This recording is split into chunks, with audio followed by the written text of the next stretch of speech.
John Wayne. Nice to see you, Dave Smith. Nice seeing you again. It's very nice to see both you people out here tonight. I understand you came quite a way, Maureen. Yes, I came all the way from St. Croix in the Virgin Islands. Well, good. This is really a great occasion. And I don't like to fly. I You die don't? with the fright. Every time the plane does that, She's married to one of the greatest pilots in the Well, maybe right. that's why world, she and flies. now she's afraid to fly. Well, if he's piloting, it's not so bad. Oh, I see. Well, we're very glad that you were able to get here tonight, then, for this big occasion. Well, Mr. Wayne, you know, in New York they have a David Garrick Theater, a Helen Hayes Theater, and Ethel Barrymore and Al Jolson and a few others. But I think this is the first time on our West Coast that we've had a theater named after one of our stars. What do you think about that? Am I right? Well, I really haven't had time to put in much thought about this whole thing. I'm rather embarrassed to be here still alive, but I'm not going to die just so they can call it the Believe John me, you Wayne. better not. The thing is that I feel that you have bridged a generation gap like no one else has, because I have 4 nephews, and they're pretty young, but they wouldn't miss a John Wayne picture.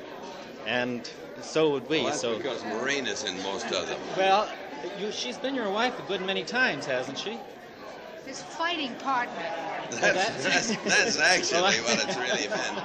I've never seen any of those love scenes. It's always been, Jesus, I either putting a skillet to her bottom or dragging her through sheep stuff in Ireland.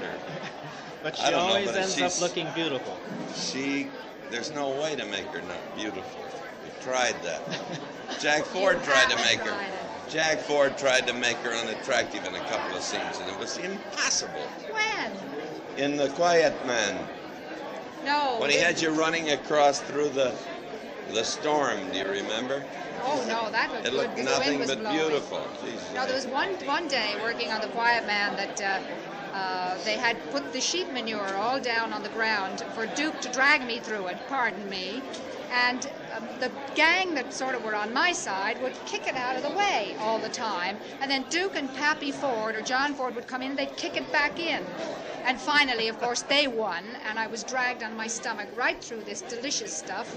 And then they left instructions that I was to get no water, no towels, and nothing. And I stayed in that mess all day long. And that night, the wardrobe woman tried to clean my skirt. And when she hit it with a steam iron that came up, she opened the window and she drew the skirt out, and it's still there, out the widow's window. Out the widow's window. Is this the first time you've been to Knott's Berry Farm? Oh no, I've been here many times. How long have you known the Knotts? Well, about 10 years, I guess. I've known Mr. Knott, known of his wonderful work. He's Mr. Free Enterprise as far as I'm concerned. He's just a wonderful man. Anyone who knows him. And his darling wife. Isn't she a love? It's just unbelievable that this month they are celebrating their 60th anniversary. 60th anniversary. Well, please God, may I wish the same to you and me.